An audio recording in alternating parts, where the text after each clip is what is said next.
My name is Jennifer Marks. I'm 41 years old, and I want to tell you about the afternoon my father stepped off a commercial aircraft onto the tarmac of a military base, confused, slightly shaken, looking for someone in authority, and found me. Not as his daughter, as the commanding officer of the installation he had just landed on. But I need to start much earlier than that tarmac, because the moment only carries its full weight if you understand the decade. My father, Douglas Marks, spent his career as a structural engineer in Phoenix, Arizona. He was good at what he did, methodical, precise. The kind of man who could look at a building and understand its load-bearing logic the way other people read a sentence. He had built a respected practice, modest but solid, and he had opinions about career trajectories that were informed by 30 years of watching what professional success looked like in his specific world. His world did not include the military. Not from any hostility. My grandfather had served in Korea, and my father spoke of that service with genuine respect. But the respect was historical. In his framework, the military was something people did when they were young and idealistic, or when they lacked better options, or when they wanted the structure and the sense of purpose that civilian life didn't always provide. It was not, in his understanding, a path that led anywhere particularly interesting for someone with a strong academic record and options. I had a strong academic record and options.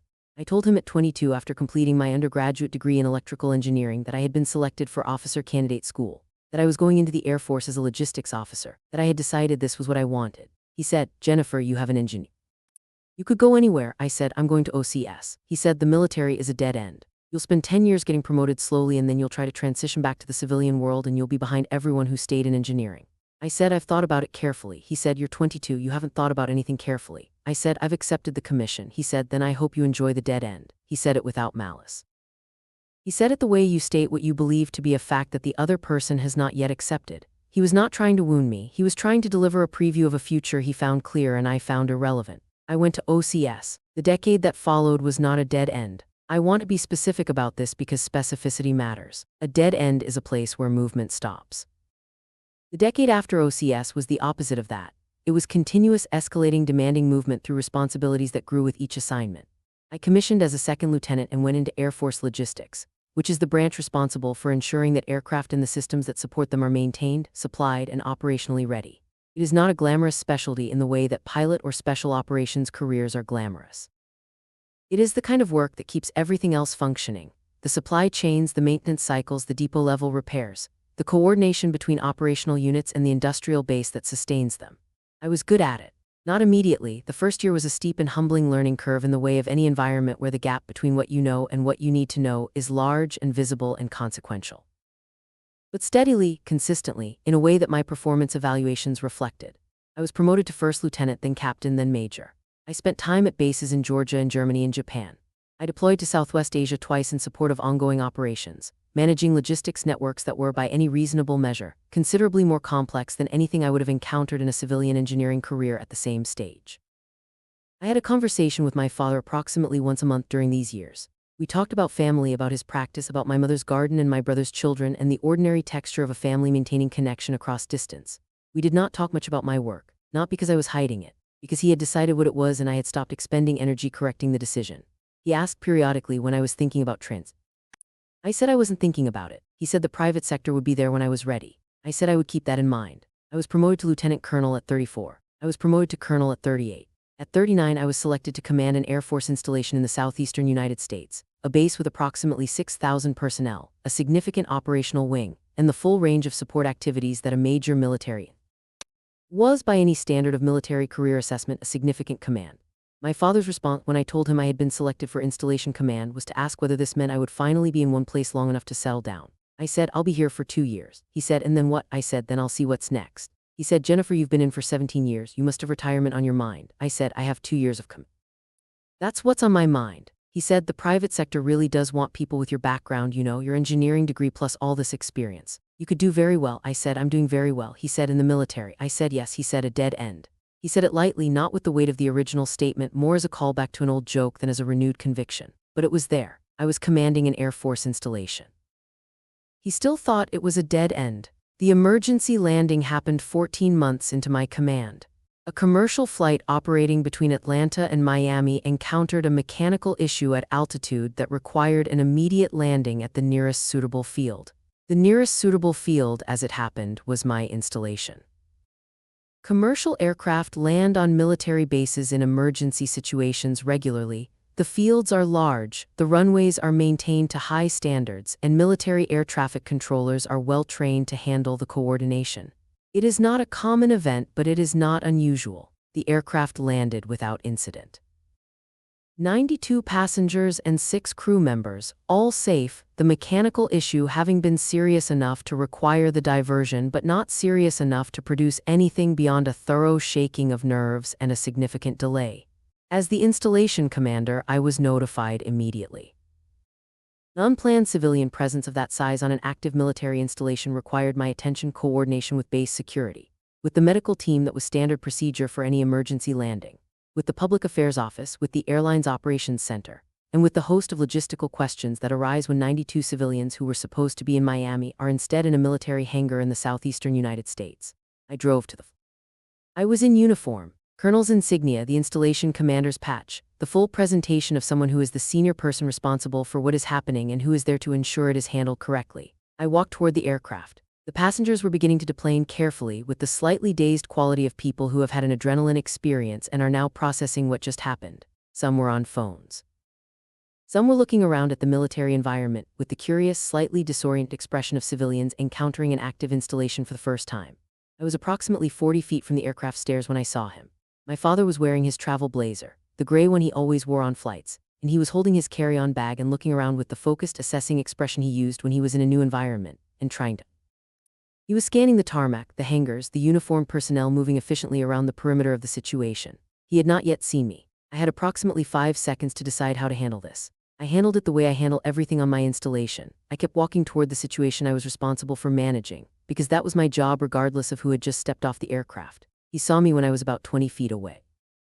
I watched his face do the specific thing that faces do when they encounter something that does not fit inside the category they had prepared for the moment. He recognized me. That was instant.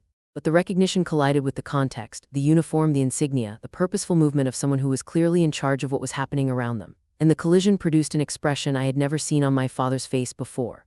Not surprise exactly. Something more fundamental than surprise. The expression of a man who is revising a category in real time and finding the revision more significant than he had anticipated. I said, "Dad," he said, "Jennifer," I said, "Are you all right?" He said, "I'm yes." "What are you doing here?" I said, "I command this installation." He looked at me. He said, "You command it." I said, "Yes." He said, "This base?" I said, "Yes, all of it." Around us, the organized movement of an emergency landing response was proceeding, security personnel, medical team, my operations officer coordinating with the airline representative. The specific purposeful activity of a well-trained installation handling an unexpected situation correctly. People were moving around me with the awareness that I was the person they reported to, the center of the authority structure that was managing the event. My father stood in them.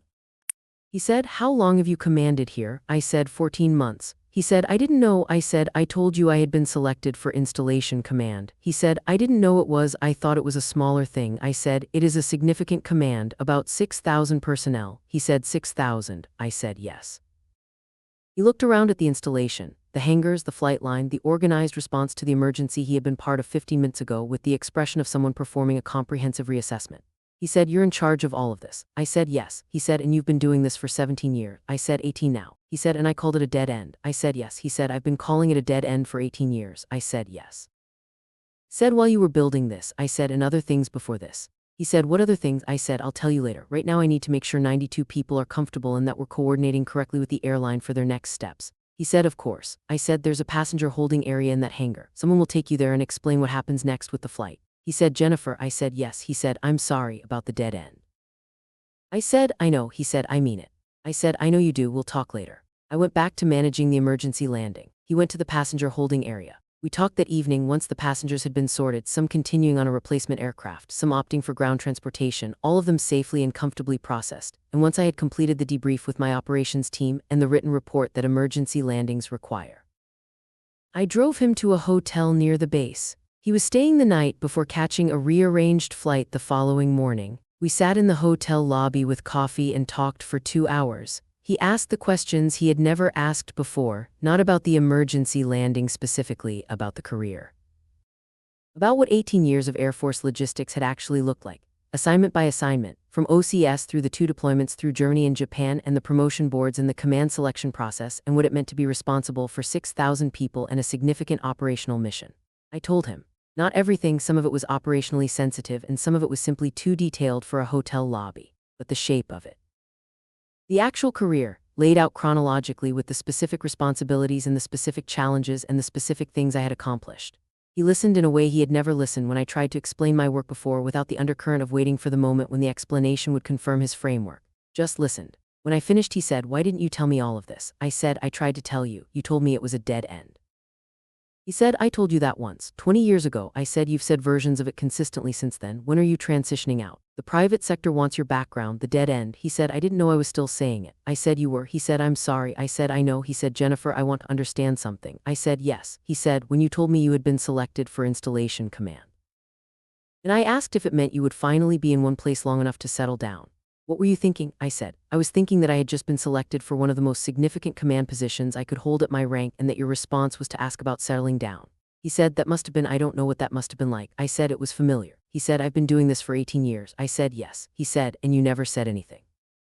I said, "I stopped saying things after the first few years. It wasn't productive." He said, "For either of us, apparently." I said, "No." He said, "I wasted 18 years of being wrong about something important." I said, "You were wrong about what my career was. You weren't wrong about loving me. Those are different things." He said, "Is that supposed to make me feel better?" I said, "It's supposed to be accurate." He was quiet for a moment. He said, "An emergency landing on your base." He said, "Of all the bases." I said, "The nearest suitable field." He said, "And you walked out in your colonel's uniform to handle it." I said, "It's my job." He said, "And you found your father in the crowd." I said, "Yes." He said, "How did you feel when you saw me?" I thought about this honestly. I said, "Surprised and then calm." It was my base. I knew what to do, whether you were in the crowd or not didn't change what I needed to do. He said, "That's very competent of you." I said, 18 years of practice." He smiled. "The genuine one, not the performed one." He said, "I have a lot of catching up to do." I said, "Yes." He said, "I'd like to start." I said, "Okay." He said, "Can I come back to the base during a normal visit, not an emergency landing? I want to see what you do." I said, "I'll arrange a visitor's pass." He said, "Good." He came back 3 months later. I gave him a tour, not the classified areas, not the operationally sensitive parts of the installation, but the parts I could show. The hangars, the flight line during a maintenance cycle, the operations center during a routine day, the scale and complexity of what it meant to run an installation of this size. He was quiet during most of the tour. Not the uncomfortable quiet of someone who is bored or impatient, the focused quiet of someone who is taking things in and calibrating against what they thought they knew. At the end of the tour, standing on the flight line watching aircraft move through their pre-flight checks, he said, "I owe you an apology that's bigger than I know how to deliver." I said, "You don't need to deliver it all at once." He said, 18 years is a long time to be wrong." I said, "You're starting now." He said, "Is that enough?" I said, "It's what I have." He said, "I'll take it." We stood on the flight line for a while after that, the aircraft moving, the personnel doing their work, the particular organized activity of a military installation functioning as it was designed to function. My father stood in the middle of it and looked at what 18 years had built. I am 41 years old. I have 2 months left in my command tour. What comes next, I am still determining. There are options, and I am evaluating them with the same methodical attention I have given to every significant decision in my career. My father calls me every week now. He asks real questions about what I am working on. He has stopped asking when I am planning to transition out. He visited one more time after the flight line tour. He came for change of command ceremony, a colleague of mine, another colonel finishing her tour, the formal military ritual of command passing from one officer to another. He sat in the audience and watched the ceremony with the focused attention he gives to things he's genuinely trying to understand. Afterward he said, "That ceremony, the formality of it, the weight of it." I said, "Command is a significant thing." He said, "I can see that now." He said, "I couldn't see it before because I had decided what it was without looking." I said, "Yes." He said, "An emergency landing changed that." I said, "You needed a different angle." He said, "I needed to see you in context." I said, "Yes." He said, "I'm glad the plane landed safely." I said, "So am I." He said, "For multiple reasons." I said, "Yes, multiple reasons. I am 41 years old. I command an Air Force installation. My father once told me the military." He stepped off an emergency landing onto the tarmac of that dead end 14 months into my command. I walked out to meet him in my uniform. That was enough. It has always been enough. I just needed the nearest suitable field to make it visible. There is one more thing I want to tell you, something that happened about a week after my father's visit to the flight line, in a phone call he made that he told me about later. He called his structural engineering partner of 22 years, a man named Bill Ferris, who had been his closest professional friend for most of his adult life. My father told Bill about the emergency landing, about walking onto the tarmac of a military installation and finding his daughter in command of it, about the tour he had taken 3 months later, and the change of command ceremony, and what 18 years of military career looked like when you finally stopped filtering it through a framework that was too small to hold it. Bill apparently listened to all of this and then said, "Douglas, I've been watching you be wrong about Jennifer for years." My father said, "You never told me." Bill said, "You weren't listening." My father said, "Was it that obvious?"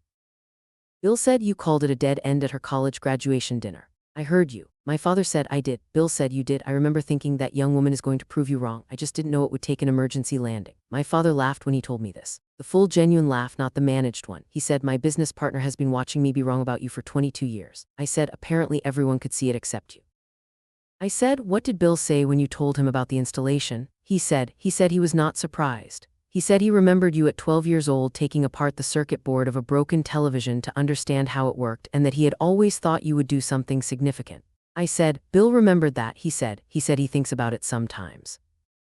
That kid who takes apart a television to understand it is the kind of person who will spend their career taking apart complex systems to make them work better. I said, that's a generous read. He said, it's an accurate one from what I saw on the flight line. I sat with that for a moment. I said, Dad. He said, yes. I said, I want to tell you something I have not told you before. He said, okay. I said, I knew at 22 that you were wrong about the dead end. I understood the career trajectory. I understood what the compensation structure looked like, what the responsibilities looked like at each stage, what command selection meant and what installation command meant.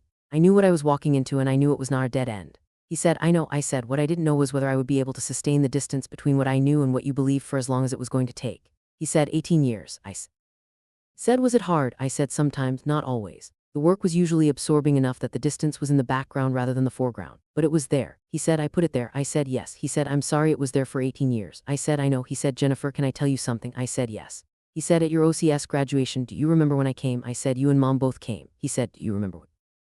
I said, I was in uniform. It was a commissioning ceremony. He said, you looked like someone who had found exactly what they were supposed to be doing. I said, I had. He said, I saw it. In the way you carried yourself. In the way the ceremony felt, the weight of it, the seriousness of it. I saw that you had found something real. I said, and then you told me it was a dead end. He said, yes, because I was afraid. I said, afraid of what? He said, of not being able to follow you. Of you going somewhere I couldn't go, into a world I didn't understand, with a framework I couldn't evaluate. And when I'm afraid of something I don't understand, my response is to dismiss it. I said, I know that about you. He said, it's not a good quality. I said, no, but it's yours. He said, I've been trying to do something different. I said, I know. He said, is it working? I said, you're asking better questions. He said, that's a start. I said, yes, it is. We talked for another half hour that evening, about the command tour ending, about what might come next, about whether I was considering the civilian sector or continuing in uniform, about what 2 more years in the Air Force might look like versus what the consulting world had offered. Real questions, engaged questions, the questions of someone who has finally decided to understand rather than dismiss. I am 41 years old. I have 2 months left in my command tour. My father has my cell number and calls every Sunday. He has not said dead end in 3 years. He stepped off an emergency aircraft and found me on my tarmac and stopped saying it. That was enough. The nearest suitable field, the right angle, 18 years finally visible. That is the whole of it. That is everything.